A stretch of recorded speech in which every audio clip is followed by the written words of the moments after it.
mi ò mọ̀ bóyá bàbá ti wà ńbẹ̀. Tí wọ́n bá ti wà ńbẹ̀, ẹ jẹ́ ká kọ́kọ́ kí wọn wípé bàbá o, bàbá o, bàbá o, Olúwa dá bàbá sí fún wa. Bàbá o, bàbá o, bàbá o, Olúwa dá bàbá sí fún wa. Ọlọ́run tiẹ̀ ti dá wọn sí. Bàbá tó ń lọ sí 86 years. Lójú ẹ̀mí wa báyìí 190. Lójú ẹ̀mí wa báyìí 100. Tí Ọlọ́run bá tún fẹ́ tó fa bíbọ̀ ẹ̀ sẹ́yìn, bàbá yẹn á pé 120. Nínú ìlera àti àlàáfíà, òun ni a fi ń gbàdúrà fún bàbá wa. Èmi lọ sí Èkìtì, inú mi máa ń dùn tí mo bá rí ọmọ ìlú mi tó bá ń ṣe dáadáa, bàbá mi nìyẹn. Òun ni mo máa ṣe ń kí wọn, màá kí wọn lọ́sọ̀tún, màá kí wọn sósì. Torí a kì í lápá bàbá ká má ní tìyeye. Bẹ́ẹ̀ ni, Èkìtì kété ni ó kún o. Ní káàbọ̀ sórí ètò yìí nítorí pé bàbá Akintoye bẹ̀ á lérè òní.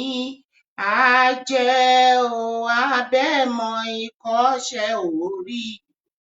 Á jẹ́ bàbá Akintoye bẹ̀ á lúṣẹ́ òní. Á jẹ́ o, abẹ́mọ̀ ìkọ́ṣẹ́ orí o. Á jẹ́ ọ̀títà mọ̀ ìkọ́ṣẹ́ òdì o. Á jẹ́ ó bá wégele ìrónkẹ́ o. Á jẹ́ ó bá wọ bàtà ìgbémigà o. Á jẹ́ o, abẹ́mọ̀ ìkọ́ṣẹ́ orí o. Á jẹ́ bàbá ní káàbọ̀. Ṣé bàbá ti wà ńbẹ̀? Ṣé wọ́n gbọ́ mi? Ó dàbí pé à ń retí bàbá. Wọ́n gbọ́ gbogbo ṣùgbọ́n àgbọ̀ wọn, wọ́n wà ńbẹ̀. Àwa ni àgbọ̀ wọn. So ọkùnrin yẹn láti send number wọn as soon as possible. Kàn ṣe link yẹn padà again. Kàn reconnect through that link again. Àgbọ̀ wọn mọ́. Ẹ má bínú. Ẹ má bínú ẹ̀yin èèyàn wa. Wọ́n là gbọ́ bàbá. Bá a ṣe ń retí kí a lè gbọ́ bàbá, gbogbo ẹ̀yin tẹ́ wà lórí ètò yìí. Ẹ má gbàgbé GoFundMe tá a pè ní Yoruba Rescue Fund.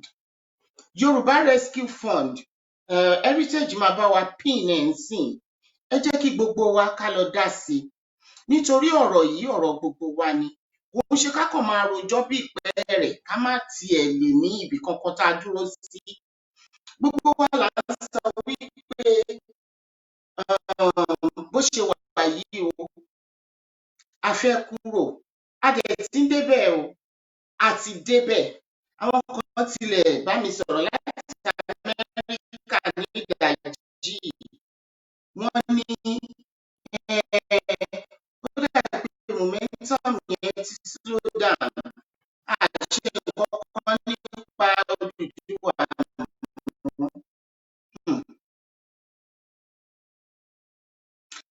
Kì í ṣe gbogbo ọ̀rọ̀ èèyàn ń sọ ìta. Ìdí nìyẹn tí ẹ fi gbọ́ nǹkan. Ṣùgbọ́n Sọlá wípé ló jọ o, adẹ̀lá àbẹ ọkọ̀ táwa àwẹ̀ tí a máa bá wa ká lọ. Ẹ jọ̀ọ́ ẹ lọ sáìnì GoFundMe yẹn. Ó ṣe pàtàkì kí gbogbo wa ká lọ fowó sí GoFundMe yẹn. Wọ́n pè ní Yoruba Rescue Fund.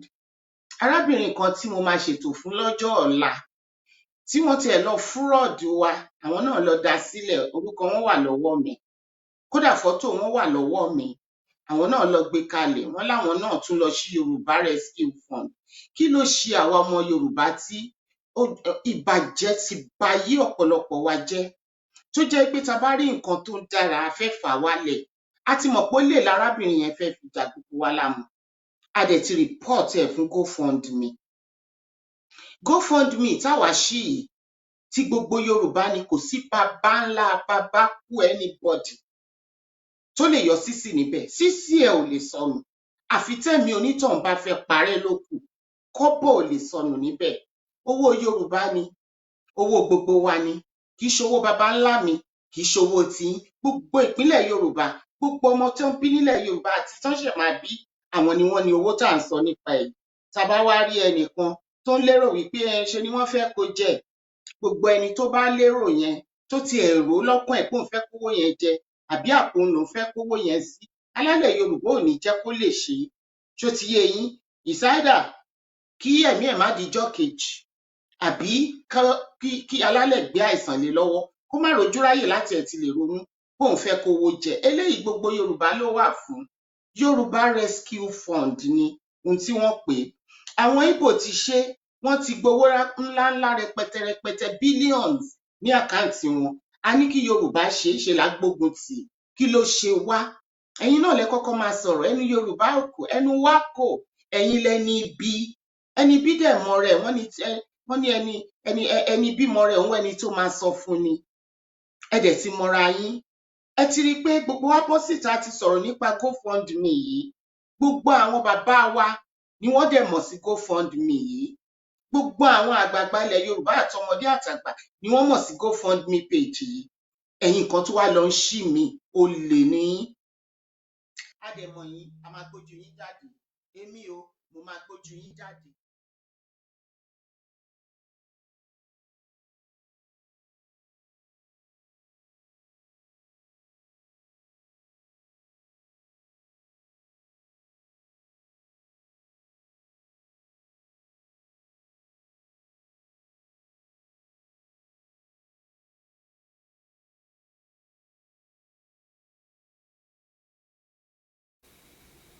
tí ọ̀nkú tó wà ní Nàìjíríà tí wọ́n bá ń gbọ́ mi mo máa pè yín lórí nọ́mbà bàbá nísìnyí ẹjọ́ ẹ gbé.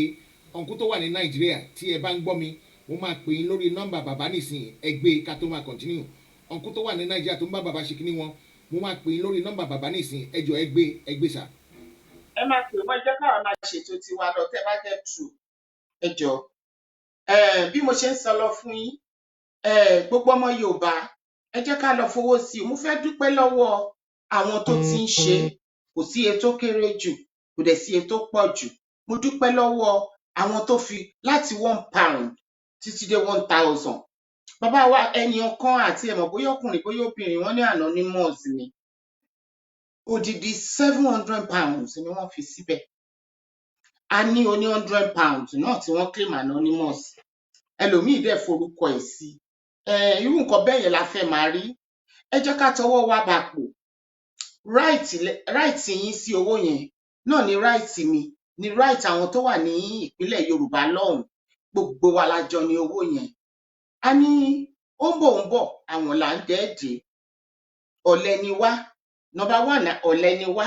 Number 2 àtúlẹ̀ ránwó wa ń ṣẹ́. Ẹlòmíì ò lè yọ̀dí, kò dẹ̀ lè sọ̀rọ̀.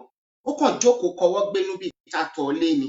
Ṣùgbọ́n nígbà tówó tún délẹ̀ tó tún yẹ ká máa propagate pé GoFundMe yìí kó lè tètè débi tó ń lọ. Nítorí tó bá ṣẹlẹ̀ píám, oúnjẹ la fẹ́ fi rà. Oúnjẹ ìtẹ̀síwájú fún gbogbo wa.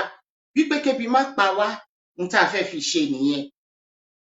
A wá ní kí gbogbo wa lọ máa tọwọ́ bọ̀.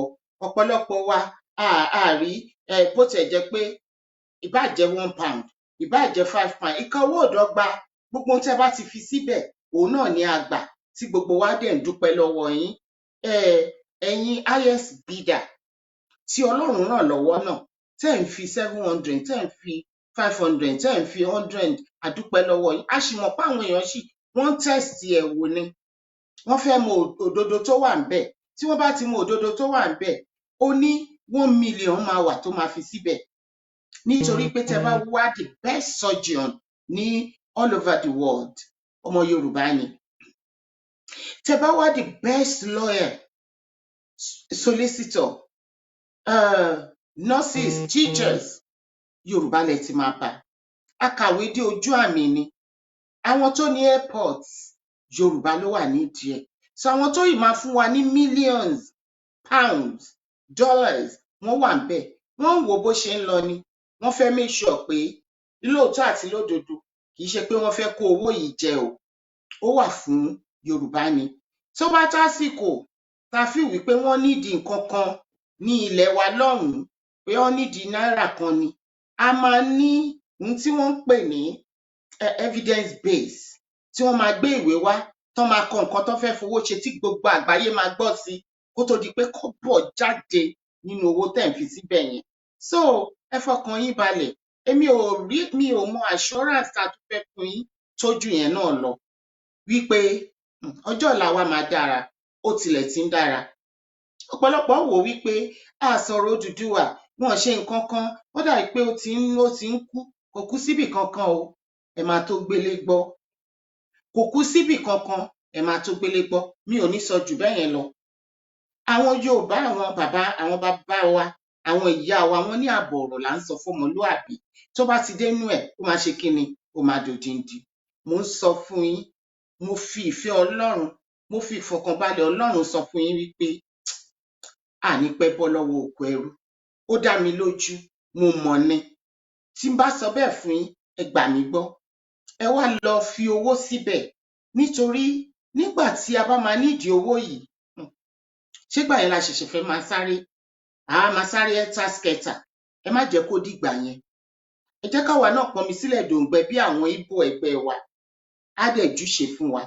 Ẹ jọ̀ọ́ ẹ bá wa píìnì GoFundMe yẹn o, ẹ jọ̀ọ́ nítorí Ọlọ́run. Èmi bí n ṣe ń bá yín sọ̀rọ̀ ni mò ń ṣíà ètò yìí. Wọn ò gbowó ká ṣíà lọ́wọ́ wa. Ẹ bá wa ṣíà ẹ̀. Bí wọ́n bá wá tá a wà ń bíbà 83. Tí gbogbo wa bá ṣíà ẹ̀, tá a tún gbé lọ sórí WhatsApp wa, ẹ wò ó, gbogbo àgbáyé ló máa rí. Ẹlòmíì ò gbọ́ ń pẹ̀. Àwa la máa sọ fúnra wa. Ẹ jẹ́ káwa náà fúnra wa ká jù sí àwọn èèyàn wa pé GoFundMe yìí, Yoruba Rescue Fund, òun là ń sọ nípa ẹ̀. Ẹ bá wa tọwọ́ bọ̀, á júṣe fún wa. Gbogbo wa la máa jọrọ̀ ilẹ̀ náà, ipò ẹnì kọ̀ọ̀kan nínú wa kò ní ṣòfò. Àní wẹ́nikẹ́ni tì nígbà tí àsìkò náà bá tó ti ń kanlẹ̀kùn wa báyìí. Mo rò báwọn bàbá ti dé báyìí. Kódà a ṣì ń retí wọn. Ẹ má jẹ́ ká gbàgbé, gbogbo ẹ̀yin agbẹ̀yìn bẹbọ jẹ́, ẹ lọ yíwà yín padà. Ẹ̀yin ọmọ Yorùbá ìkà. Erelu, ẹ má bínú sí mi again. Bàbá wa ti dé. Ẹ tó bá bàbá ṣe kí nìyẹn, ẹ jọ̀ọ́ ẹ disconnect, ẹ lo link yẹn padà láti bẹ̀rẹ̀, ẹ ṣẹ̀ṣẹ̀ bẹ̀rẹ̀ láti bẹ̀rẹ̀ pẹ̀lú link yẹn ká lè gbọ́ voice bàbá, gbọ́ voice bàbá rárá. Ṣóyè yín, ọ̀nkú tó ń bá bàbá ṣe kí ni, mo need nọ́mbà yín, ẹ pè mí nísìn kẹ́ tó continue, kẹ́ tó ṣe yẹn, ẹ pè mí gangan nọ́mbà tí yín, mo need nọ́mbà tí yín sà. Ẹ ṣé. Erelu, ẹ máa sọ̀rọ̀ tí yín lọ náà. Ẹ bá wa pin GoFundMe sà, ẹ bá wa pin ẹ̀. Àwọn èèyàn ní ìdí ẹ̀. Ìrànlọ́wọ́ tí a lè ṣe fún wa, òun náà ni pé kí gbogbo wa ká ṣe kí ni, ká bẹ̀rẹ̀ sí pín kíní yẹ́lẹyẹ̀lẹ kiri. Yoruba Rescue Fund. Ẹ̀tọ́ yín ni, ẹ̀tọ́ àwọn ọmọ yín ni, ẹ̀tọ́ àwọn ọmọ tá à tí ì bí ni, ẹ̀tọ́ ilẹ̀ Yorùbá ni. Gbogbo ẹni tó bá ti darapọ̀ mọ́ Yorùbá, bóyá ní Cuba ni, bóyá all over the world ni, ní gbogbo ibikíbi tí wọ́n bá wà, tí wọ́n kalẹ̀ sí, ẹ̀tọ́ yín ni. Kò dẹ̀ sẹ́ni tó máa fi dùn yín. Legacy tiwa làwa ń fi sílẹ̀ yìí o, a dẹ̀ ní jẹ́ kéléyìí kó bàjẹ́. Tá a bá rí àwọn tó ń lùlù kówókówó, orí wọn ló máa wó sí, àwọn ò ní jẹ́ kó bàjẹ́. Ẹ jọ̀ọ́ nítorí Ọlọ́run, ẹ bá wa fi ránṣẹ́. Ètò yìí tá à ń ṣe lọ́wọ́ yìí, ẹ bá wa gbé lọ sí orí gbogbo social media so that kí àwọn èèyàn kí wọ́n lè tọwọ́ bọ owó GoFundMe, kán lè bá wa bu owó lù ú, kó lè tètè pọ̀. Láti bí ìjọ́ mẹ́ta tá a ti ń ṣe, èmi tiẹ̀ ní láti dúpẹ́ lọ́wọ́ gbogbo yín, pàápàá ẹ̀yin tẹ́ ti tọwọ́ bọ̀. Mo kí admin wa Princess Abiola Oríadé tó àbíwá pẹ̀lẹ́, ẹ ṣé mo dúpẹ́.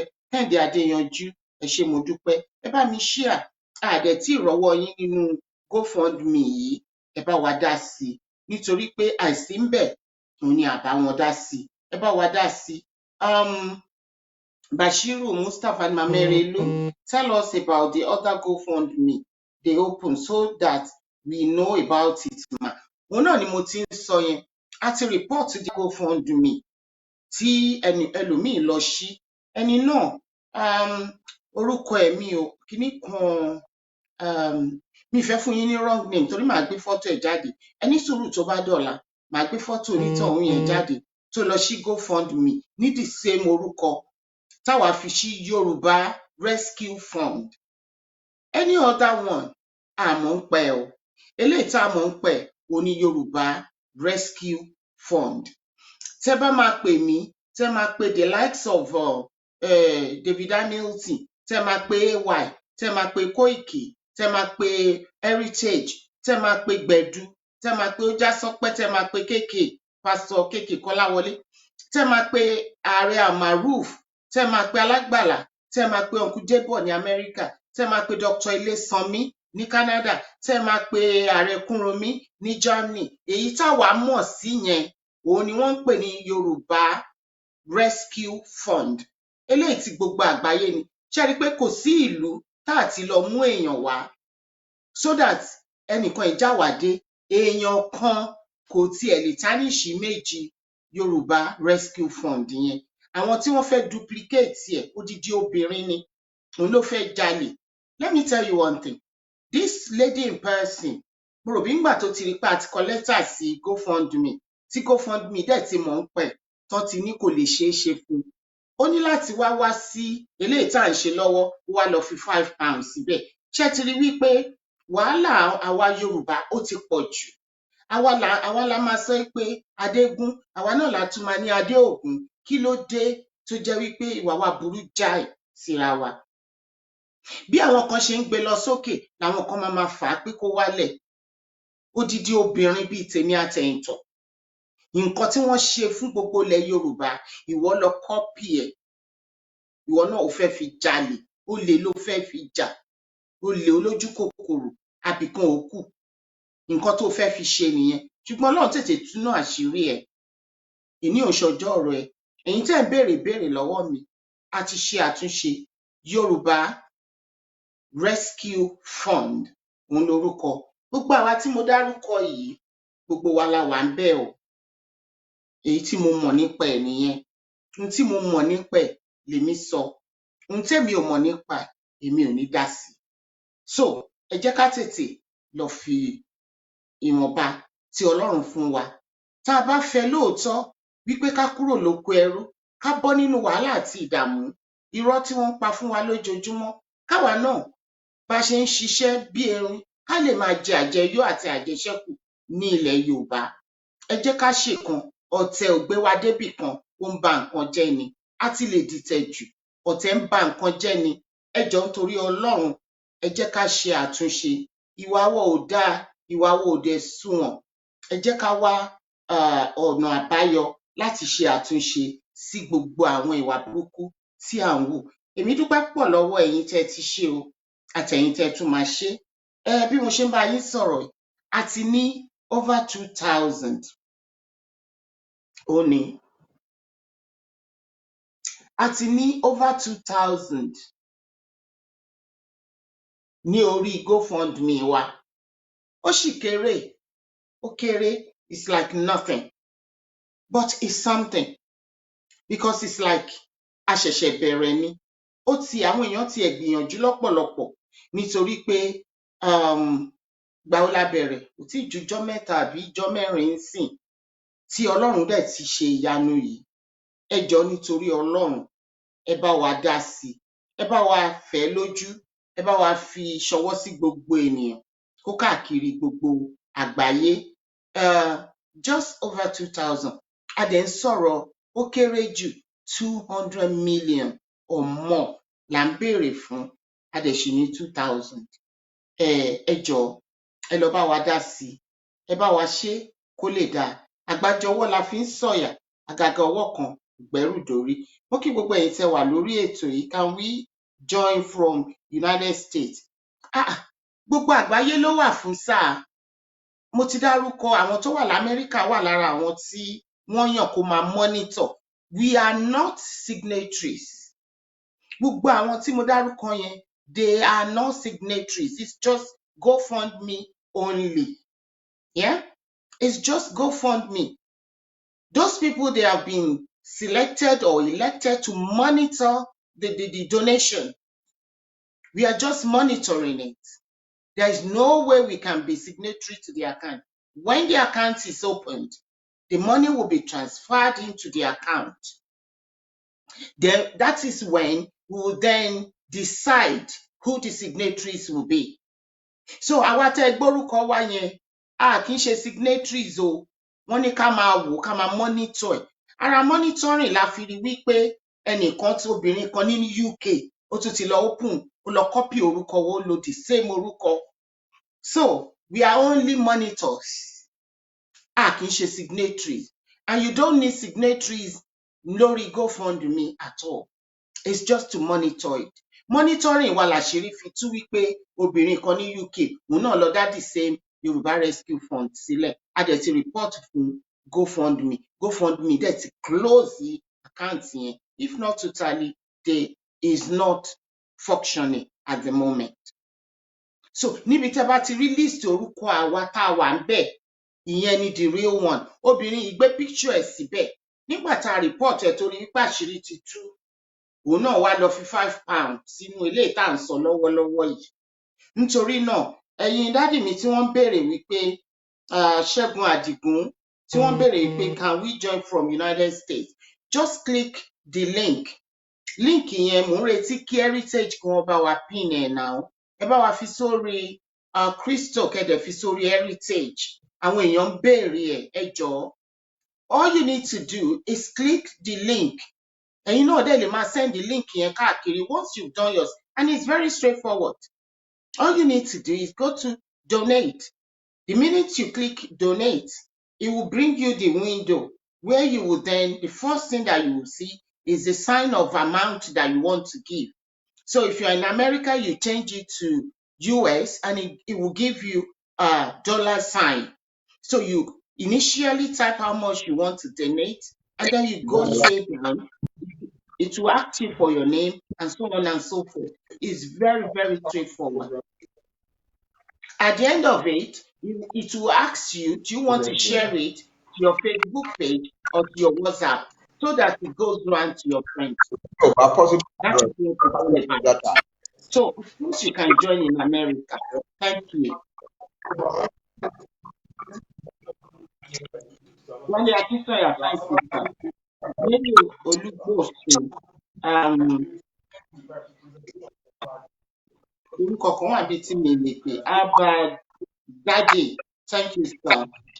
Abike àti gbọ́ bàbá ní ìsìn ẹjọ́ ẹ jẹ́ ká bẹ̀rẹ̀ straight away ẹjọ́ torí bàbá. Yeah, we are going to start, but please help us pin that GoFundMe. People are already asking for it. Please. Thank you, sir. Lẹ́ẹ̀kan sí akíbàbá wa Professor Akintoye. Mi mọ̀ bóyá bàbá gbọ́ nígbà tá a kọrin Èkìtì fún wa kì í rí èèyàn kan tọ́wọ́ wọn ń wọ̀n lára bàbá. Mi mọ̀ bóyá bàbá gbọ́ nígbà tá a kọrin Èkìtì fún wọn tá a dúpẹ́ lọ́wọ́ wọn. Bàbá ṣe gbọ́ nígbà yẹn. Mo gbọ́ nígbà yẹn. Ẹ ṣé bàbá wa ẹ pẹ́ fún wa. So àwọn ọmọ Yorùbá ní gbogbo àgbáláyé ni wọ́n ní kí n kí yín bàbá. Wọ́n ní ẹ kú iṣẹ́ takuntakun tẹ́ ń ṣe. Nítorí pé afọ́jú ló máa sọ pé òun ò ríṣẹ́ yín, adití ló dẹ̀ máa lóun ò gbọ́ iṣẹ́ tẹ́ ń ṣe. Nítorí náà a gbọ́ a sì rí ipa iṣẹ́ tẹ́ ń ṣe. Wọ́n ní kí n máa dúpẹ́ lọ́wọ́ yín. Wọ́n ní kí n kí yín tológun, wọ́n ní kí n kí yín tẹ̀ṣọ́. Wọ́n ní kí n dúpẹ́ lọ́wọ́ yín wípé ẹ ṣeun. Wọ́n ní tí ò bá sí ti Ọlọ́run, tí ò bá sí ti ẹ̀yin, báwo la bá ṣe gbọ́ òkìkí pé Yorùbá fẹ́ dá dúró? Wọ́n lé ẹ̀yin gangan ni a mọ̀ ní òjíṣẹ́ gẹ́gẹ́ bí ẹni tí Ọlọ́run rán. A lè fi yín wé àwọn olórúkọ ọ̀gbàanì bíi Jésù Kristi, bíi Muhammed tí Ọlọ́run rán níṣẹ́. Wọ́n ní Ọlọ́run rán yín níṣẹ́ ni adẹ̀ríṣẹ́ tẹ́ jẹ́. Adẹ̀dúpẹ́ púpọ̀ lọ́wọ́ yín. Wọ́n ní kí n dúpẹ́ lọ́wọ́ yín bàbá. Mi ò lè ròyìn tán bí gbogbo ọmọ káàárọ̀ òjíire ní gbogbo àgbáyé ṣe ń dúpẹ́ lọ́wọ́ yín. We are all very proud of you, Daddy. And àdúrà la dẹ̀ ń gbà fún yín lójoojúmọ́. Ẹ pẹ́ fún wa sà. Ẹ ṣé ẹ kú iṣẹ́ náà. Bàbá ẹ bá mi kí àwọn ọmọ yín tí wọ́n wà lórí ètò, gbogbo wọn ni wọ́n wà ń bíbá yìí tí wọ́n fẹ́ gbọ́ yín. Ẹ bá mi tiẹ̀ kí wọ́n kàn gbóhùn yín dáadáa. Ẹ ṣé o, mo kí gbogbo yín ẹ kú iwájú o. Gbogbo ọmọ ẹ káàárọ̀ ẹ jíire.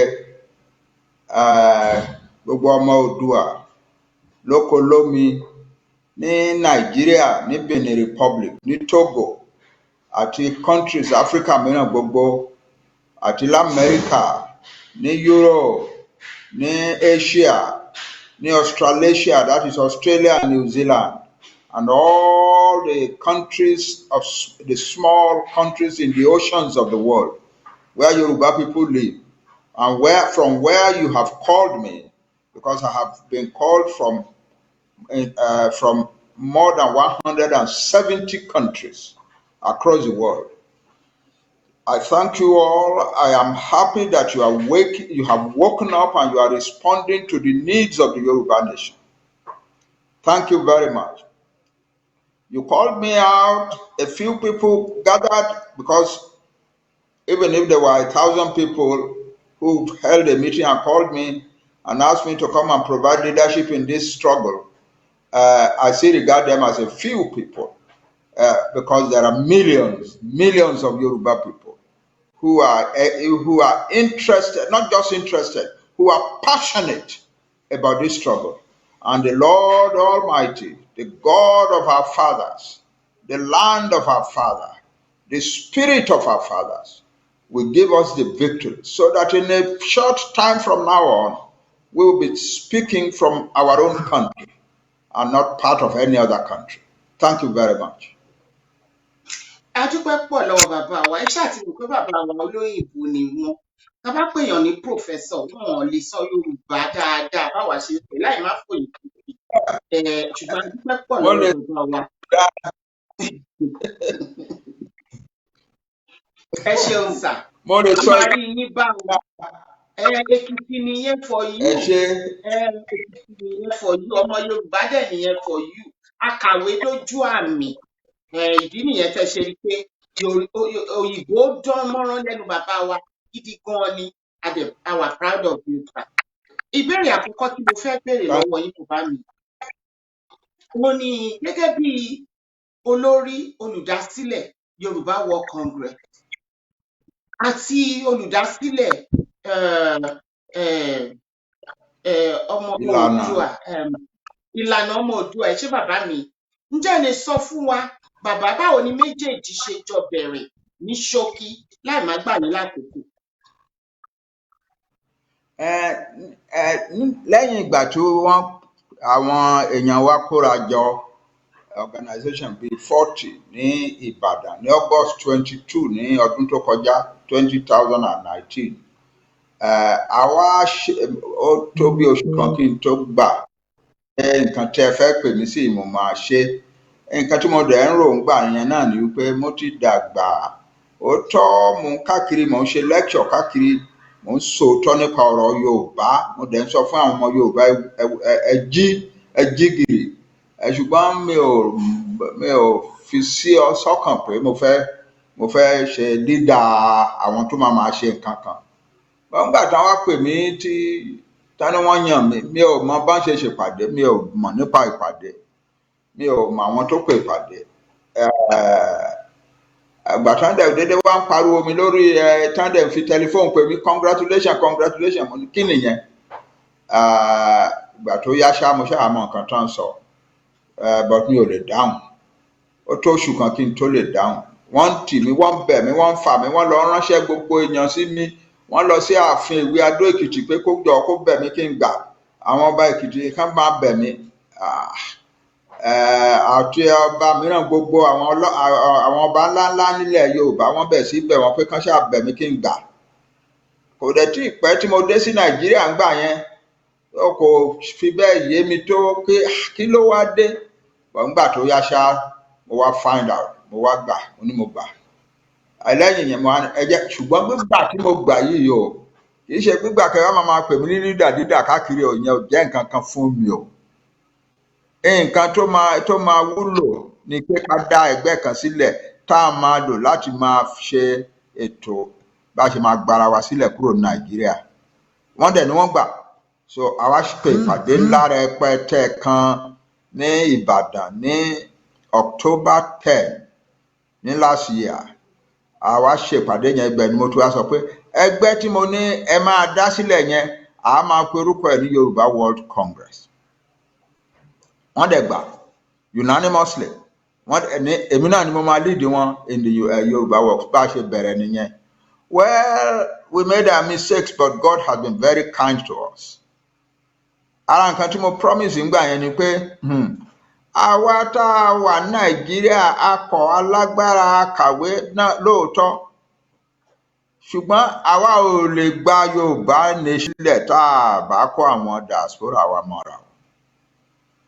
So ara ẹsẹ̀ kínní tá a máa gbé ni wípé à á lọ bá àwọn diaspora wa à á bẹ̀ wọ́n pé ẹ dìde, ogun ti dé o, ìlànà dẹ̀ ti dé fún Yorùbá, ẹ dìde, ẹ jẹ́ ká jọ pọwọ́ pọ̀ ká lè gbára wa sílẹ̀. Ètò náà yà mí lẹ́nu bó ṣe lọ, bìkọ́ ńgbà tó máa fi tóṣù kan oṣù méjì gbogbo èèyàn wọn ti ń pè mí láti gbogbo orílẹ̀-èdè ayé, small countries like Papua New Guinea, etc., Cambodia. Èmi máa ń sọ tí n bá rántí gbogbo bó ṣe rìn, bó ṣe dàbí ìgbà tí iná bá kán sínú igbó. Èmi máa ń sọ wípé àwa ọmọ ènìyàn kọ́ la ṣe o, pé Ọlọ́run fúnra rẹ̀ tó fẹ́ràn Yorùbá ló ṣe.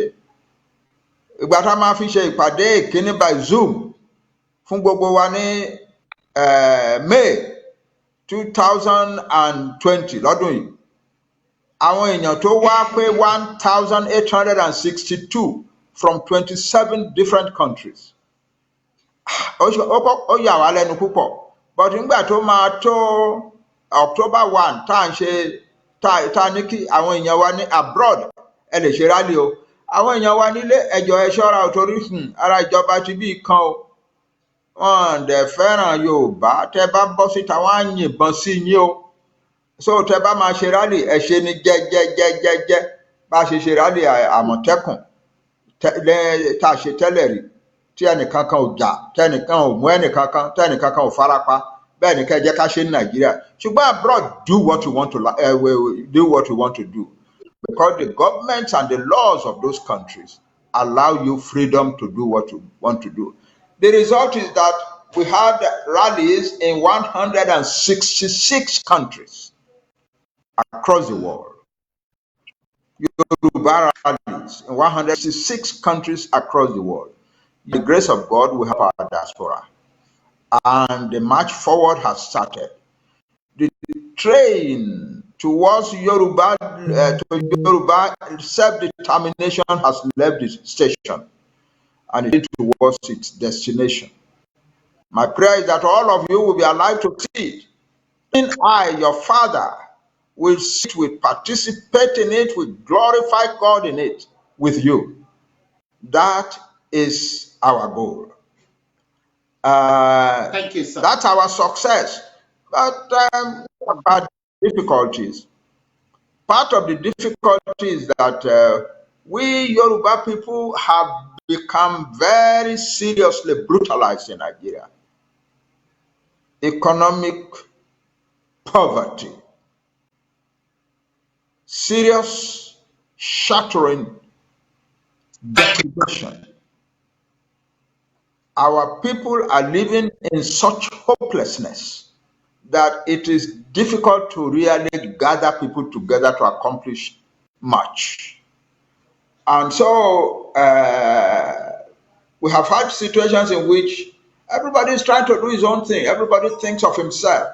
That's what happens when the people have been living in deprivation and poverty and hopelessness. Everybody begins to think of himself. And so we have had difficulties in which, while we are pursuing a particular line, another person will start something in then some corner that will tend to create disruption. Then there is another very major factor. There are people among us who just cannot believe that the Yoruba people want a country of their own, who don't want a country of the Yoruba nation. They want to stay in Nigeria. And some of them are very powerful, very rich, and very ambitious about political power in Nigeria. And they don't like what we have been saying. They don't like what we have been saying. And so they have used their power, their money, to cause disruption among us. For instance, after we had encouraged our government to start Amotekun, which is one of our major successes, some people gathered, a handful of people, about 15 or together, to demonstrate in city after city in Nigeria, to say Amotekun is an instrument created by Banji, Akintoye, and some others to break up Nigeria. So, Mr. President of Nigeria, declare Amotekun illegal and arrest the people who are promoting it. Then, when we held a meeting in Ibadan at which we proclaimed that our goal is self-determination for the Yoruba nation, and after I had held a television program at which I said, Yoruba people, especially Yoruba young men and women, you are free to say what you want to say. And that is that we Yoruba people, a separate country of our own out of Nigeria. You can say that in the streets, you can say it to your friends, you can say it in your schools, you can say it to your parents, you can say it to your friends, you can go to the marketplace and say it, you can go to your workplace and say it. It is not against the law, because every nation in the world has the inalienable right of self-determination. And every people has a right to say, we want to exercise that self-determination. That's the law of the United Nations. It's the law of the African Union. It's the law of the international community. And Nigeria is a signatory to these laws. Therefore, all those laws are Nigerian laws, and under them you can proclaim that you want your country. The only thing you cannot do, those laws say, these laws do not authorize you to start trouble, violence, insurrection in your country. So don't talk insurrection, don't talk violence. Just say that you want your country, and leave that to a higher level of citizens among you to begin to gather all of these passions together to produce the instruments that will lead us to self-determination. Then a week later, some people gathered some people together to come and demonstrate through the streets of Ibadan to say, we Yoruba don't want self-determination. We don't want to leave Nigeria. And we know that they were organized and paid to do so by politicians. So we have that problem. We also have the problem that the same people who are doing those things are also trying to influence people among us to turn against their brethren in the organization where we are working together. And so we have seen the result of that. Suddenly, people who are making the biggest noise about self-determination now turn around and say, really, it is better for us to be talking of restructuring. It is safer, and so on. So suddenly we become enemies to one another, and our organization becomes disrupted. So much so that the Yoruba World Congress got bogged down in a series of peace meetings that achieved nothing. And so some of us who are serious about the struggle thought, peace meeting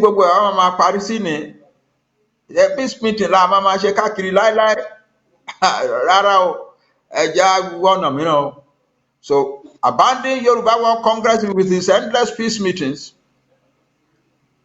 and start something that really goes to the heart of the matter.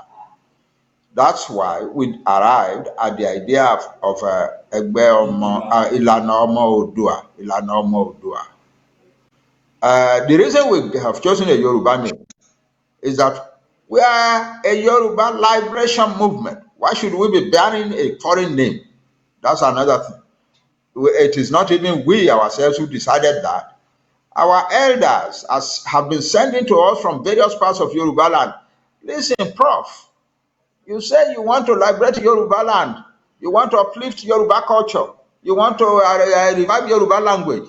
And when you sat down to create a name for the organization that was going to do all of that, you are giving it an English name? Really? So we decided, okay, when we change our name, we are going to change it to Yoruba name. That's why we chose Ìlànà Ọmọ Oduduwa. And the idea is an organization that can face the task, that is very carefully selective in its membership and its leadership, and tries to prevent from the beginning the possibility of what happened in Yoruba World Congress. That's the story, simply. But it hasn't been easy. There are people who say, oh, we are going to fight them. But there is nothing they want to fight us. They cannot fight us because we are not disputing anything with anybody. They don't want Yoruba world. They don't want Yoruba self-determination. That's what we want. So our roads have diverged. They can go looking for restructuring or whatever they may call it.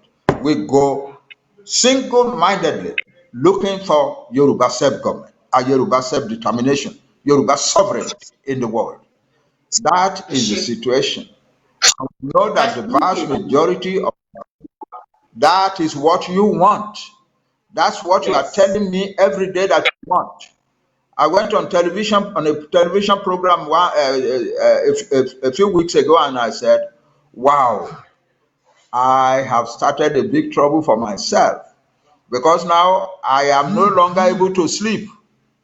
People are calling me from all over the world in all hours of the day because they are excited about what they are hearing. They want their own country. And so they call, I cannot shut down my phone. I want to hear them. That's the problem. I want to hear them. I cannot shut down my phone. I want to hear them. It is music to my ears. When young people, our brethren, our sons and daughters, call me from a small country like Papua New Guinea, I say, Baba, I want to hear that. So at some point, I didn't know what to do because it was beginning to affect my health. Held on, and I'm still healthy by the grace of God. So that's the work.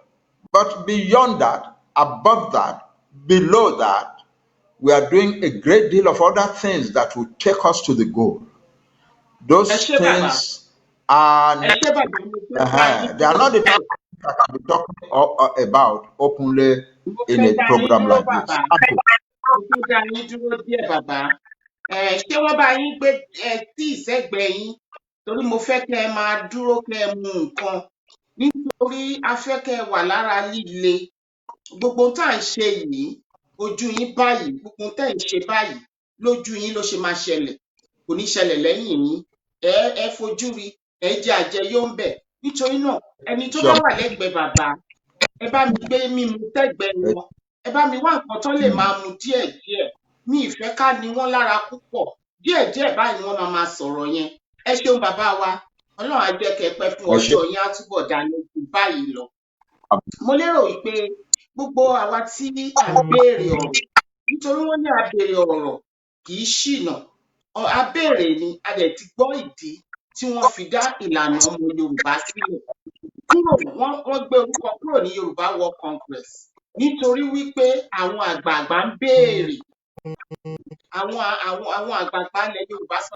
pé kí nìdí kan fi jẹ́ orúkọ òyìnbó kí áfíríkù máa jẹ́ orúkọ ilẹ̀ Yorùbá wa ó ní wọ́n ṣe bí ìlànà ọmọ Oduduwa tí wọ́n kúrò ní Yorùbá World Congress bàbá ẹ ṣe fún àlàyé ìjẹ́ lọ́pọ̀lọpọ̀ síbẹ̀síbẹ̀ àwọn èèyàn sọ wípé àwọn kẹ́kẹ́ máa bá wa sọ Yorùbá pọ̀ ju òyìnbó lọ nítorí wọ́n rí pé òyìnbó lẹ bá wa sọ tó bá jẹ́ pé lóòótọ́ a kúrò ní Yorùbá Congress torí kó jó òyìnbó tàbọ̀ ní ọmọ tó jẹ́ ìpínlẹ̀ láti èdè abínibí wa ẹ ṣe bá ìbéèrè tí wọ́n rè ó ní wípé ọ̀nà mi sí ìbéèrè àkọ́kọ́ wípé a gbọ́ awuyewuye tó ń lọ sí ọ̀gbẹ́ni Victor Taiwo tí wọ́n kọ síta tí wọ́n kọ communique yẹn síta wípé wọ́n ti yọ bàbá Akintoye àti Yorùbá Leader a dẹ̀ mọ̀ nǹkan táwa mọ̀ tó dá wa lójú ni pé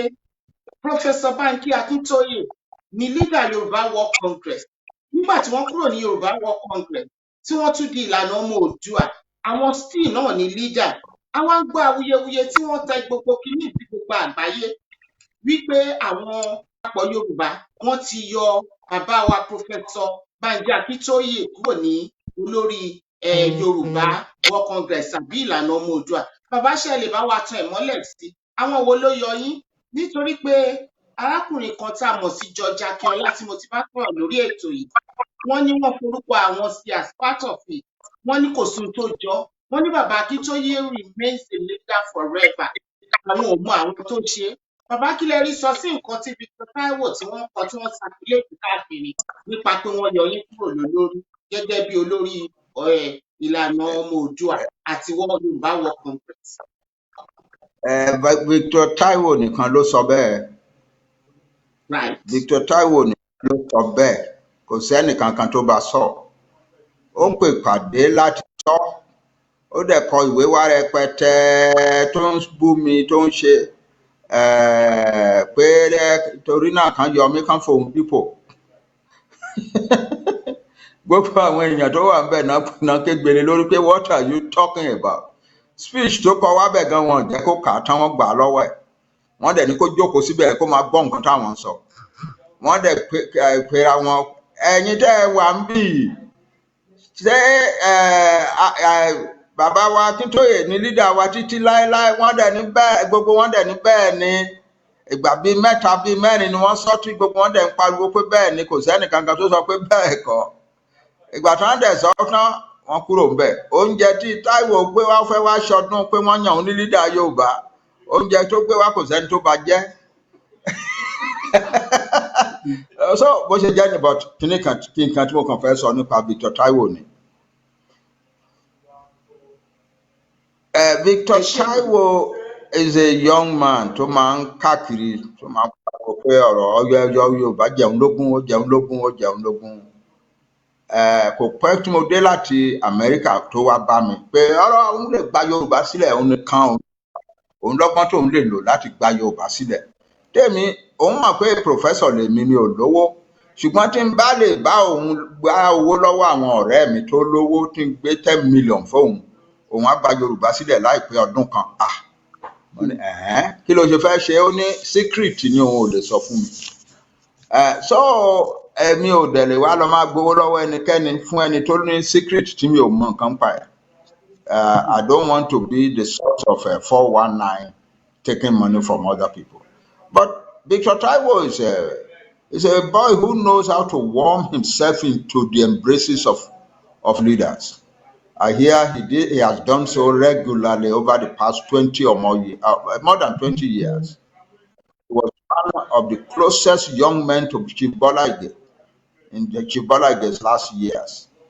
And he ended up abusing and insulting Chief Bola Ige so egregiously in a letter that Chief Bola Ige burst into tears reading that letter.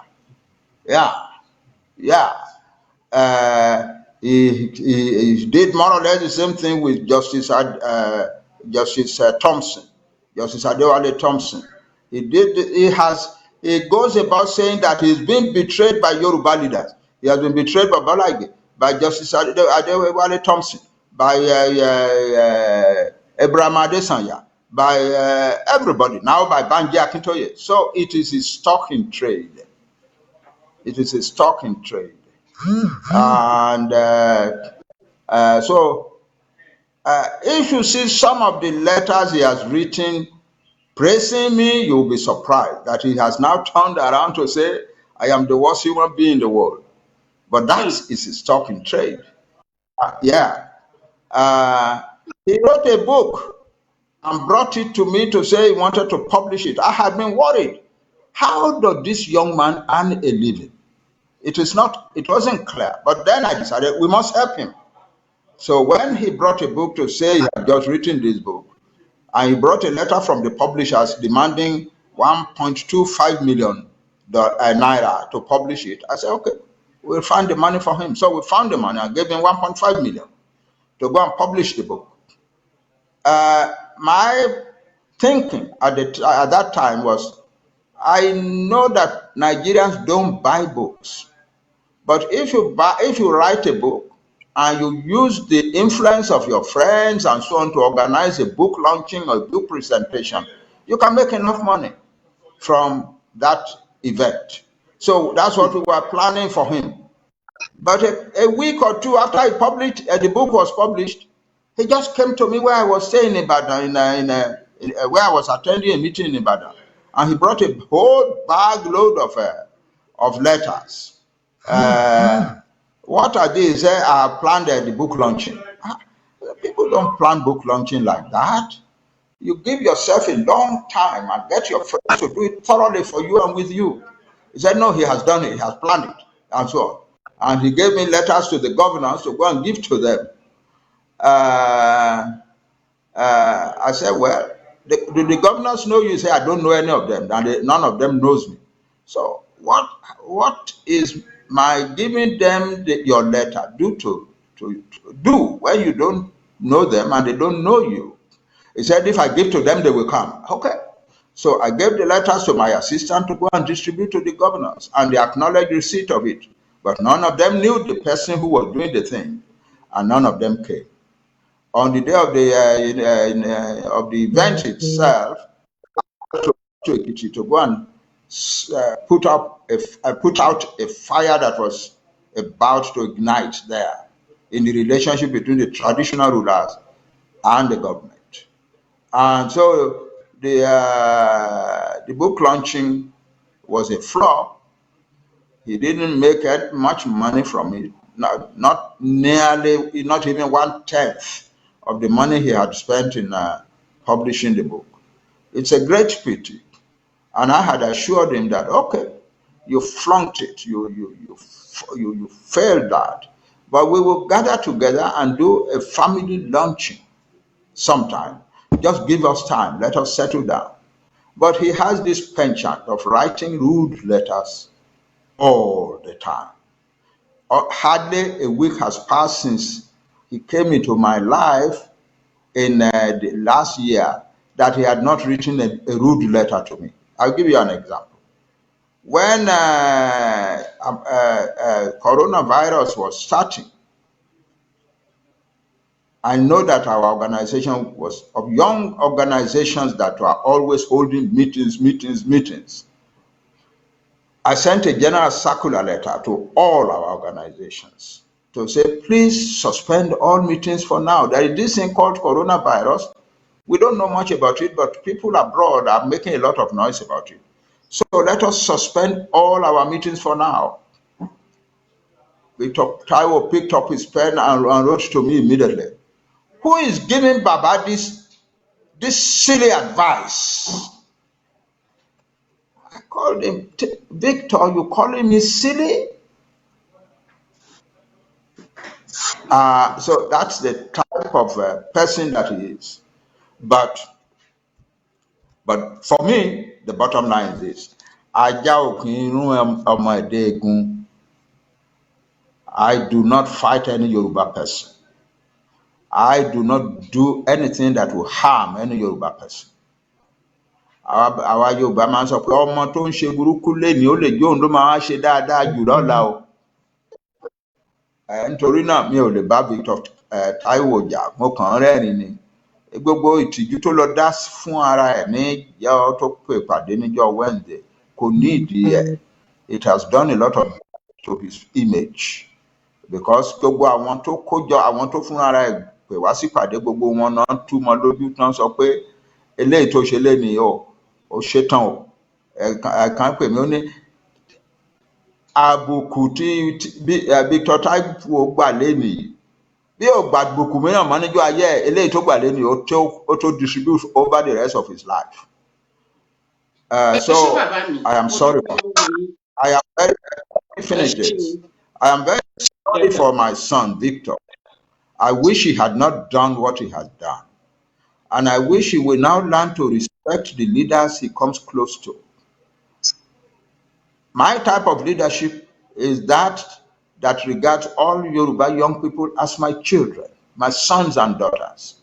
If you want to come close to me, you will find it easy to come close to me, whether you are a man or woman. And I have made a vow in my life. Nobody who comes close to me will fail to benefit from coming close to me. I have helped a lot of young people in my life. There are many people who are now important people in Nigeria who, by the grace of God, had some help from me when they were young. That's my life. I cannot stop it. I cannot stop Victor Taiwo if he comes back to me to say, Baba, I need help. I will help him. That's the truth of the matter. We are slaves in Nigeria. Slaves should not be fighting slaves. Slaves should be joining hands to find out of slavery. That is my motto for all that I do in Nigeria. Thank you.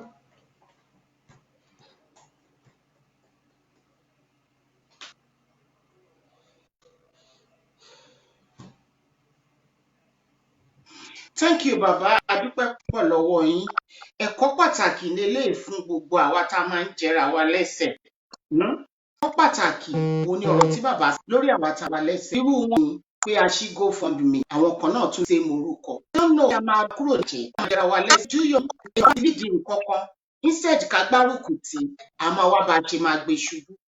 Mi ò mọ orúkọ tẹ́ ẹ̀ ń pè é. Bóyá ìlara oríṣiríṣi orúkọ ẹni kò bá ń ṣe ẹ ní kò ṣe dáa, ẹ̀yin gan ẹ̀dẹ̀ lè ṣe nǹkan tá à ń sọ yìí. Oníkálukú ló ní ẹ̀bùn tiẹ̀ tí Ọlọ́run fún. Oníkálukú ló dẹ̀ ní oore ọ̀fẹ́ tiẹ̀ lọ́tọ̀ọ̀tọ̀. Níbi tí ẹnìkan bá ti ń ṣiṣẹ́ tiẹ̀ lójú méjèèjì ní níwọ̀nba tó mọ̀ ọ́ ṣe, ẹ jẹ́ ká fi sílẹ̀. Ẹgbẹ́ criticism ní ẹgbẹ́ sọ́wọ́ kan. We know what our father stand for. We are appreciative of him. I will continue to do that. Bàbá dúpẹ́ púpọ̀ lọ́wọ́ yín, kò kúkú nírẹ̀yìn lágbára Ọlọ́run. All we can say, all we can do is to continue to wait for our father. Ká lè máa fi àti ọkàn wa wá, ká máa fi ràn wọ́n lọ́wọ́, kí wọ́n lè kó wa dé ilẹ̀ ìlérí. Kí ẹ̀yin ọmọ Yorùbá kẹ́ má gbé wọn ṣubú, kẹ́ má sọ wọ́n di ọ̀rọ̀ Mósè tí ò délẹ̀ ìlérí. Bàbá wa máa dé lẹ́fẹ̀ẹ́ fún sílẹ̀ ẹ̀jẹ̀ kan ṣìkẹ́ òun. Bàbá pọ̀ lọ́wọ́ yín. Ìbéèrè tá a tún fẹ́ béèrè. Nísìnyí tí ẹ ti kúrò ẹ ti yí orúkọ padà kúrò ní YWC tó ti di ìlànà ọmọ Oòduà. Bàbá, àwọn kan sì ń gbé orúkọ YWC yẹn. Kí ló máa ṣẹlẹ̀? Ṣé méjèèjì máa lọ ni? Àbí ẹ ti kúrò ẹ ti wà ní ìlànà ọmọ Yorùbá, ìlànà ọmọ Oòduà, àbẹ́ ẹ̀ sì ń ṣe méjèèjì papọ̀? Nítorí àwọn kan dúró lórí orúkọ yẹn. Àwọn kan náà ń sọ wípé àwọn ò mọ̀ nípa ìlànà ọmọ Oòduà o, àwọn ò dẹ̀ mọ̀ ń pẹ̀ YWC làwọn. Wá kílẹ̀ ní ìpínlẹ̀ yẹn. Ṣe méjèèjì pọ̀. Yoruba World Congress has become a damaged tool. And so we have given it up. No warrior goes to the battle with a crooked sword. We have thrown away the crooked sword and picked up a new sword. And that is what we will fight with from now on. That's all. We don't know what will happen to Yoruba World Congress. That's it.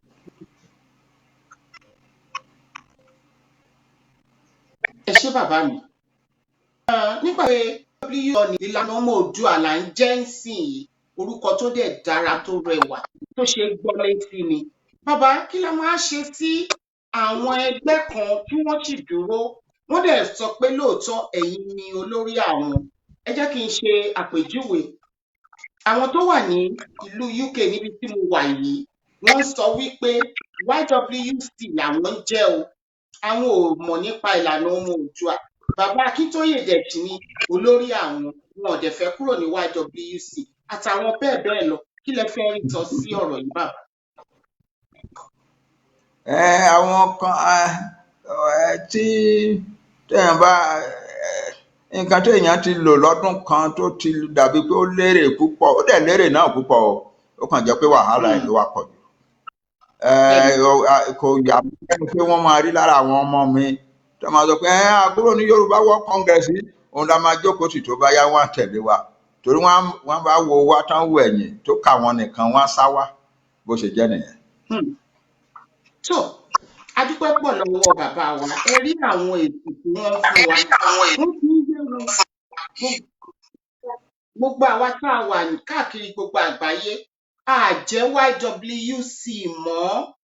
Ìlànà ọmọ Oòduà lórúkọ wa. Bàbá wa Prof Banji Akintoye, àwọn ni olórí wa.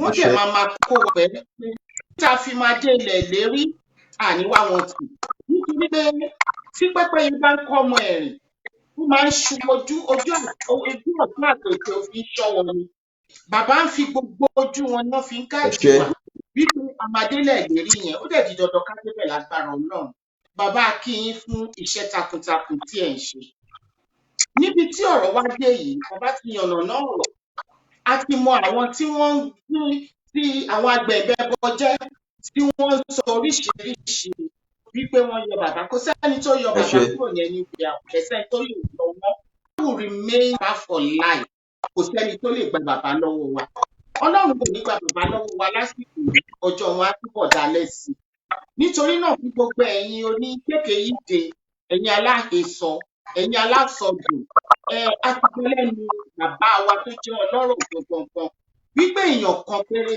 nínú millions almost 60 millions of Yorùbá èèyàn kan ló dìde ló kọ communique yẹn síta wípé nǹkan báyìí kò rí bẹ́ẹ̀ àtijọ́ bọ́ọ̀sì tó jẹ́ àlùdùdù bàbá mo fẹ́ béèrè lọ́wọ́ yín ẹ sọ àwọn ọ̀rọ̀ kan ẹ̀yin gẹ́gẹ́ bí bàbá gbogbo ilẹ̀ fẹ́ràn wá déédéé ẹlẹ́dẹ̀ ní bá ọmọ Yorùbá àbí ọmọ Oòduà ní bá wọn ní gbólóhùn asọ bó ṣe lè kó wọn bàbá adúpẹ́ fún gbólóhùn yẹn nínú ìdòkú àmọ́ síbẹ̀síbẹ̀ kí ni nǹkan tẹ́ ẹ rí sọ sí pé kí á gbé nǹkan kalẹ̀ kí èèyàn kan máa orí Yorùbá tún máa fà á sẹ́yìn sọ ọ̀pọ̀lọpọ̀ àwọn ọ̀rọ̀ pé àwa kan sọ wípé dúró lórí pé à ń lọ examination yìí ni ìyẹn lẹ́yìn rí ẹ̀ bọ́tà àwọn kan wípé ṣọ́rìn làwọn ẹ̀ à lọ sí báyìí sọ sí yẹn ṣé kò ń ṣe pé bí àwa bí ẹ̀ ń ṣe àwọn kò ń fà wálẹ̀ kí ló já tí táwọn bá tí ṣe kan tó jẹ́ pé tí ṣe dáadáa àfẹ́ fà á lulẹ̀ kí la rí sọ sí yẹn bàbá.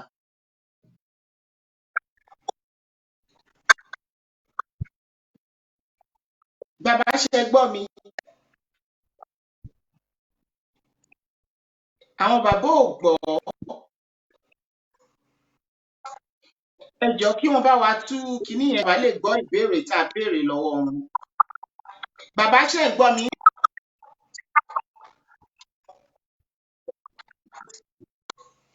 Ẹ ṣé ọmọ mi. Àwa Yorùbá a pọ̀. We are 50. Yes, àwa Yorùbá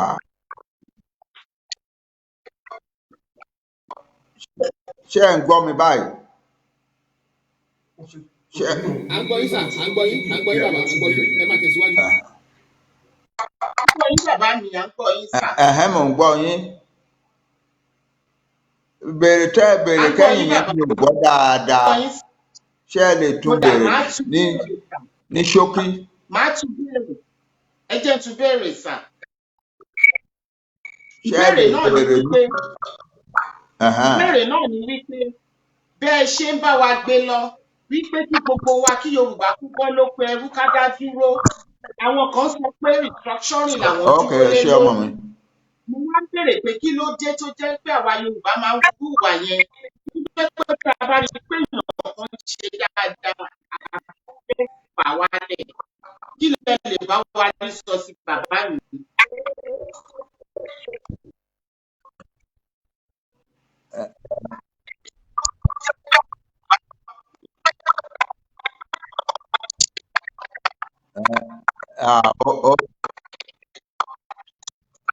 Ó ti wá yé mi báyìí.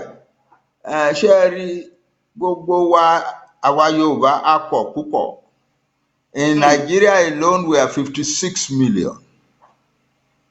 In Benin Republic and Togo Republic together about 5 million. In the diaspora, we divide the diaspora into two. The old diaspora of the 15th, 16th, 17th, and 18th century forced migration through slavery. That's diaspora number one. We call it the older diaspora. Then there is the second diaspora, which started only maybe 100 years ago, gradually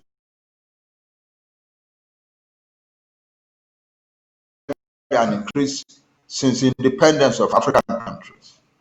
When we put in Brazil alone, we have about 7 million. In Cuba,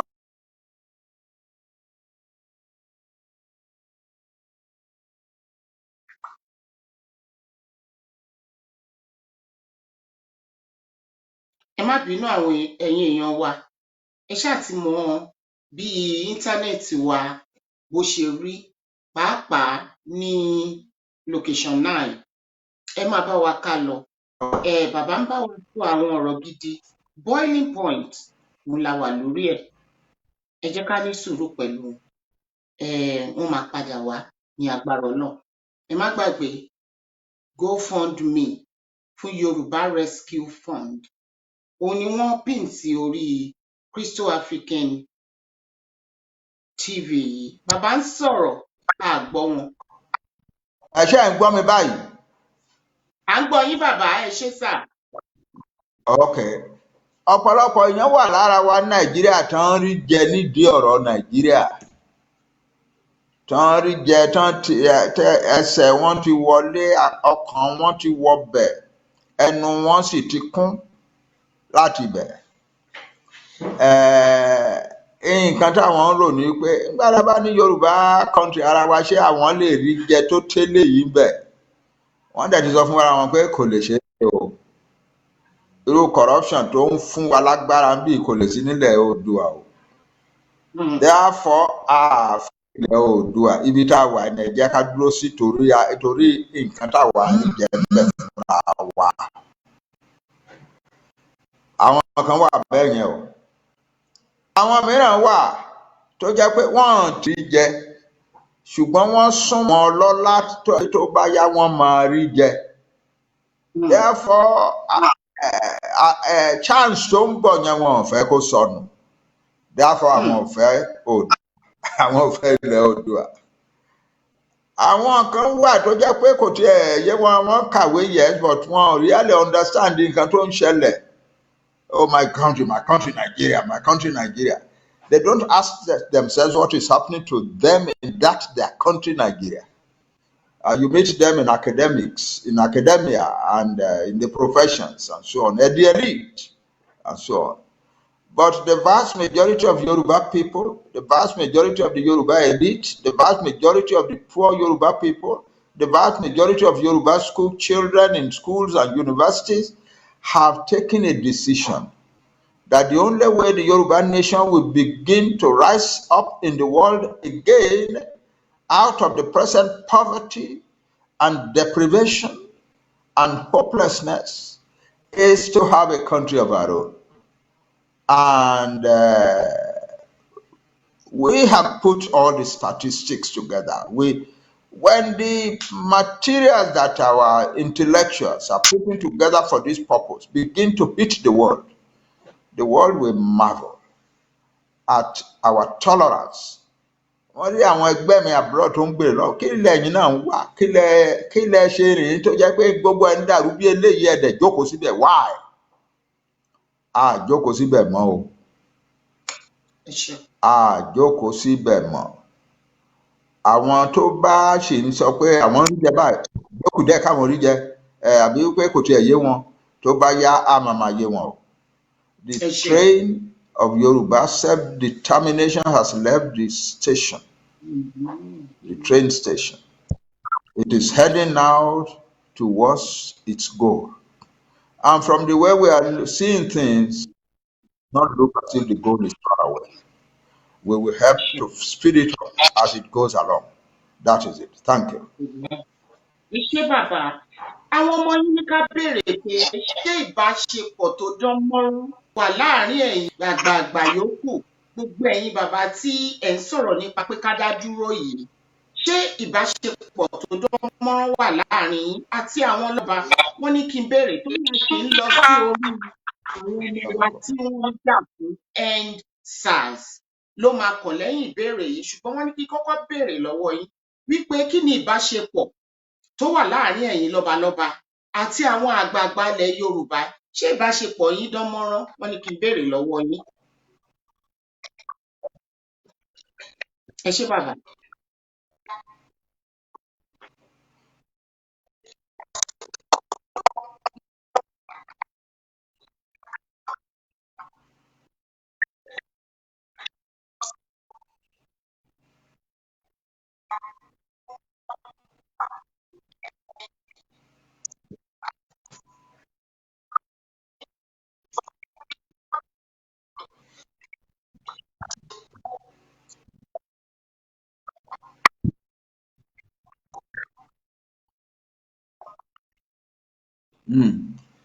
ẹ jẹ́ kí n kọ́kọ́ sọ ti àwọn lọ́balọ́ba ẹ jẹ́ kí n sọ ti àwọn lọ́balọ́ba kò sí nǹkan tá à ń ṣe tá a fi san àwọn ọba wa o a dẹ̀ mọ nǹkan tó condition wọn tí àwọn ò fi lè máa jáde máa sọ̀rọ̀ bí tiwa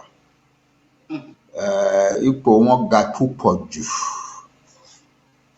ipò wọn ga kí àwọn ò lè jáde máa sọ̀rọ̀ bí èmi àti wọ́n ṣe lè máa sọ̀rọ̀ kò possible ó dijọ́ tí a bá ṣètò tó di wípé a fẹ́ negotiate láti kúrò negotiating around the negotiating table we must make sure that the Yoruba delegation tó wà ńbẹ̀ ó include some of our highest obas because they are the persons who can talk for us with authority that no other person has. But as of today, we cannot ask them to talk for us. That's but are we close to them? Absolutely, we are close to them.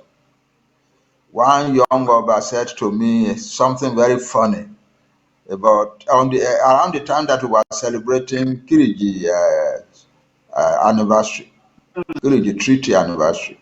Yeah. He said, Baba, ọmọ yín lèmi o, ẹ̀yin lẹ kọ́ mi ní school o, ẹ̀yin lẹ mo ti gbọ́ ní, and he's a big ọba tí n bá dé ààfin ẹ̀ mo máa dọ̀bálẹ̀ o, ọmọ mi ni lóòótọ́ ṣùgbọ́n tí n bá dé ààfin ẹ̀ mo máa dọ̀bálẹ̀ ni. Ọ̀rọ̀ tó wá ń sọ fún mi wípé ọmọ yín lèmi o bàbá, ẹ̀yin lẹ kọ́ mi ní school, ẹ̀yin lẹ tún kọ́ mi ní university. We are all solidly behind you. Ní ká tọ́ sókè ìtẹ́bá ní kéèmí ọmọ yín kí n tọ́ sókè mi ò ní bèrè how high o mi ò ní bèrè pé why màá máa bèrè pé how high lẹ́fẹ́ kí n tọ́ bàbá àmọ́ kábíyèsí ẹ bá sọ orúkọ bẹ́ẹ̀ lẹ ẹ̀yin ni bàbá wa àwọn ni bàbá wa o but they are our father in a very constructive manner and we are proud that when the time comes they will be solidly behind their Yoruba nation. There is no doubt about that. Ẹ má jẹ́ ká máa bú wọn torí pé wọn ò sọ̀rọ̀ àwọn ọmọdé kò yé àwọn ọmọdé wọn máa bú wọn wọn máa sọ̀rọ̀ sí wọn lórí social media ẹ jẹ́ ká máa yé àwọn ọba wa sí nǹkan tí àwa ń ṣe táwa ń sọ àwọn ò tí ì lè ṣe wọn ò tí ì lè sọ báyìí ìgbà kan bọ̀ tí wọ́n máa lè ṣe tán máa bọ́ síwájú tó jẹ́ àwọn làá máa tẹ̀lé wípé kó bá máa bá wa sọ kán máa bá wa ṣe nítorí náà jẹ́ ká ronú ọ̀la yẹn ká má ronú ti pé wọ́n ń dákẹ́ lẹ́nìí àwọn ní bàbá wa they are the highest of the political history and culture of the Yoruba nation. They are the people who will form our greatest ambassadors very soon in the negotiation for our determination. We are not going to fight a war. We are going to negotiate our way out of Nigeria. And for us to be able to do that, we must preserve our obas in the uttermost dignity possible. That's àwọn ọba nìyẹn. Àwọn àgbààgbà wa tán ti ń ṣe politics tí a mọ̀ ní bàbá wa náà ni wọ́n. Gbogbo wa là ń jà fún restructuring. Èmi tí mò ń bá yín sọ̀rọ̀ restructuring mò ń jà fún náà títí di bí ọdún láìpẹ́ sẹ́yìn. Articles tí mo kọ náà ti publish nínú Tribune nínú Nation those two papers under different pen names are more than 450 and most of it about the justification, the need and the advantages for restructuring.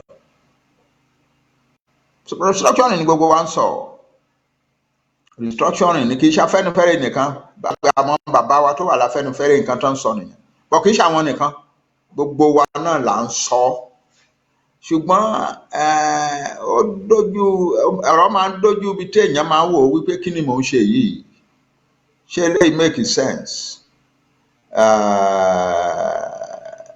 kò make sense láti máa sọ̀rọ̀ restructuring náà.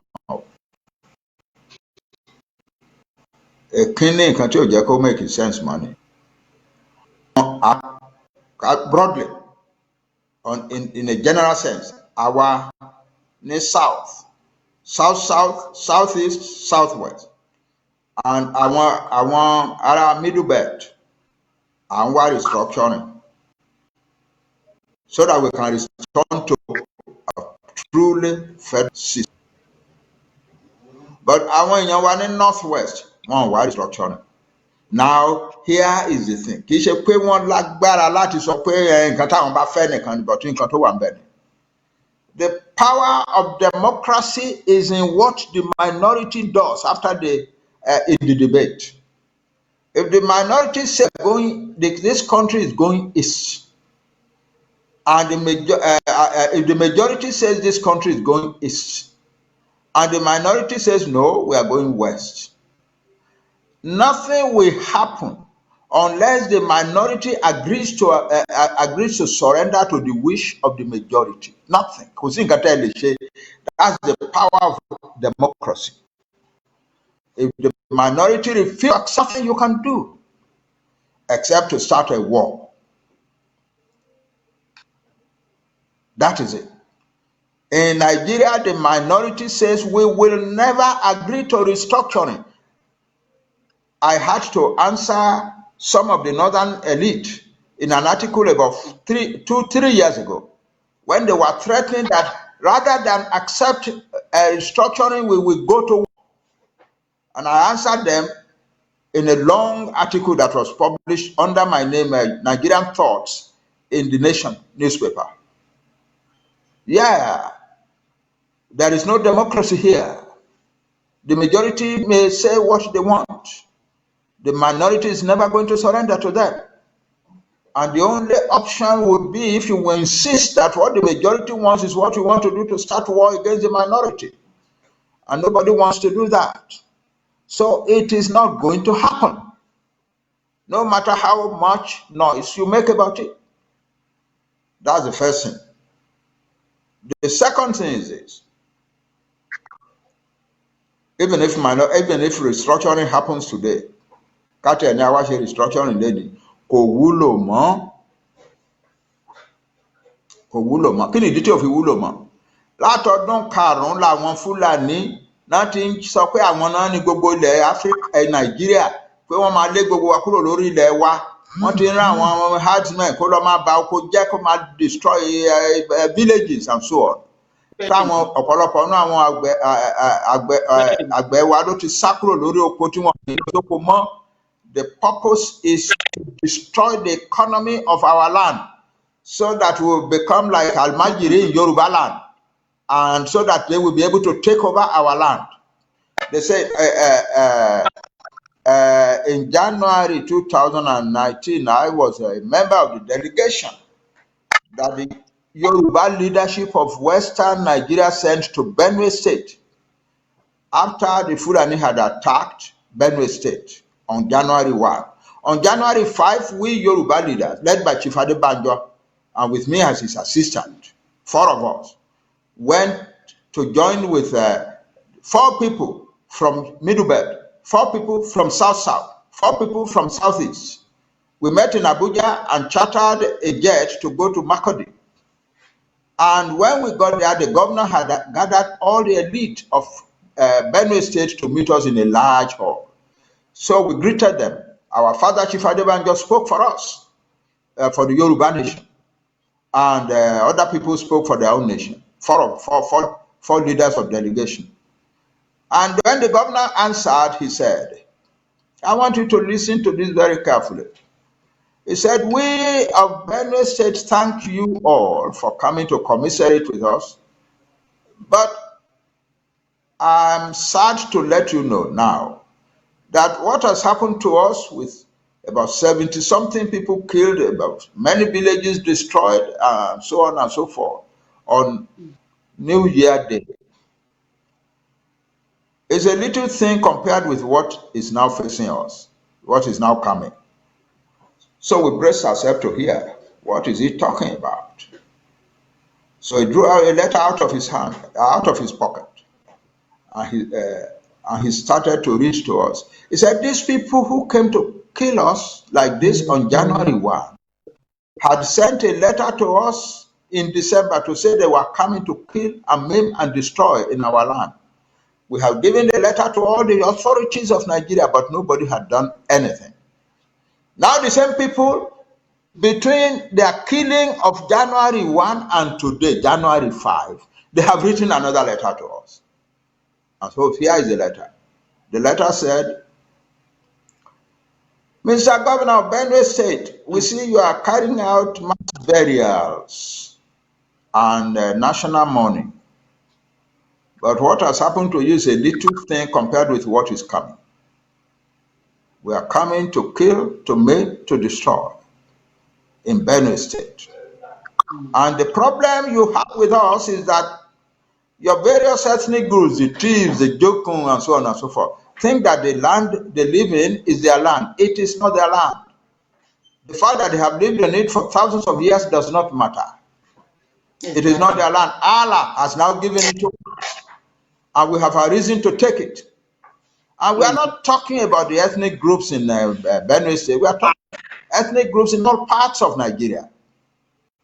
We are going to, all those Yoruba, Igbo, etc., we are going to drag them off their land and take over, subdue them. Whichever does not want to surrender, we will wipe out. And so, we have accumulated money and weapons for that war. And we have asked all Fulani people in all parts of West Africa to come and join us in taking over the land. And if you think your federal government will defend you, you are making a big mistake. Your federal government cannot defend you against us. That is it. That is the message. Whoever thinks that all these Fulani something say, oh, Katu Hada. No.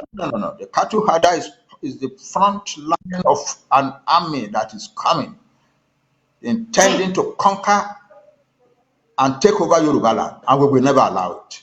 That's all. It's as simple as that. So, my big query to those who want restructuring is this. If restructuring is done today and we have our region back, does that prohibit the Fulani from coming to our land? They will still be Nigerians. That's their claim. We are Nigerians and we can go anywhere we like. They will still be Nigerians and they can come everywhere they like. And we will still be in the same type of trouble. So restructuring is no longer sensible. It's no longer meaningful. The only thing that is sensible and meaningful now is that we must separate ourselves from a destructive development and make our people free again. That's all. That is all. But fortunately, our people are now beginning to recognize what I'm talking about. About 6 weeks ago, we held a summit, and I was invited there. I went to attend this. I was like a minority that day because I said, my brethren, let us stop talking about restructuring. And I gave my reasons. And I said, the only possible thing now is that we must find our way out of Nigeria. But when the majority carries the day, when they wrote the communique for that summit, the communique said that we had agreed that we will be fighting for restructuring until October 1 this year, all of us, and that after October 1, if nothing is happening about restructuring, then we will all join together to begin to seek our self-determination. I'm sure I remember that many of you thought I was, why? Baba, why did you go to that type of conference where they are talking of? I said, let it be. Because I knew that the conditions would favor us. Now the conditions have favored us. October 1 came. Not only is nothing happening about restructuring, the federal government has come out with a clear statement that there will be no restructuring. So on October 4, I began to call our fathers to tell them, just in anytime bá ṣe restructuring títí October 1 náà gbogbo wa bẹ́ẹ̀ sí pọ̀wọ́pọ̀ ká máa jà fún self-determination. Gbogbo nǹkan tá a sọ níjọ́ ọjọ́ dẹ̀ ti kó. So now what we should be doing is fighting for restructuring. And it's fighting for self-determination. And so a few days ago, another summit was held at which we are now agreed that we will be fighting for self-determination, that we will find a way to hold a referendum, and so on and so forth. So the goal is clearer in front of us, and the road to it is clearer. I don't know how much the other groups will contribute, but I take it that we in Ilana Oduduwa are now giving a big weapon to move forward towards self-determination. We are now sure that we can talk about self-determination without being contradicted by our own men of our own blood, that we can go before the powers of the world to promote self-determination for the Yoruba nation without the fear that some of our own brethren at home will be will be shooting arrows at us. So I want to say congratulations to all of you abroad. The road is clearer now. The road is clearer now. A couple of days before the summit, I had been trying to reach the Erelu Kakanku, and I couldn't reach him. But some of you abroad found a way to bring both of us together, and so after that, we finally reached each other, and we talked. And Goyega Adejuma, who speaks for Oduduwa, for Afenifere, was also called onto the same telephone by the Erelu Kakanfu. Actually, he called me. When I picked up the phone, he said, oh, Baba, hold on, your son Adejuma, Goyega is here. So I said, Goyega, ó ti ń bú bàbá ẹ̀ káàkiri láti yẹjọ́ ó ní ẹ̀yìn yín náà nìkan láti lè bú yín lè bú yín lójú yín. Mo ní bẹ́ẹ̀ ni, ó bú mi náà, iṣẹ́ tí a ní í ṣe ó ti délẹ̀ o. Ó dẹ̀ ní bẹ́ẹ̀ ni bàbá, iṣẹ́ tá a ní í ṣe ti délẹ̀. Sọ Ààrẹ Ọ̀nà Kakanfò wá gba tẹlifóònù lọ́wọ́ ẹ̀, àwa jọ sọ̀rọ̀. Inú mi dùn jọ́ yẹn tó jẹ́ pé kí n tó sùn lálẹ́ ẹjọ́ yẹn mo lọ send message sí Ààrẹ Ọ̀nà Kakanfò pé listen, you and Goyega have given me one of the happiest days of my life. The road forward to the salvation of our nation is now clearer ahead of us. Thank you very much. So that's the situation. You will be hearing more and more. On my part, I promise, I vow that I will do everything to make this a reality. I will make working with the other nationalities a reality. With the other groups. I am not advocating, I have never advocated that we Yoruba people should join together in one single large organization. I don't think it will work. We are Yoruba. We are Yoruba. We don't behave like that. It's better to let there be the organizations and let all of us be talking about our self-determination. In fact, in my view, it is more powerful to have tens or hundreds of organizations screaming self-determination here, self-determination there, self-determination in the morning, self-determination afternoon, self-determination night, than to have a single organization screaming it. That's my view. And I believe that we will find the inner workings of an agenda that will take us to our goal. I am sure about that.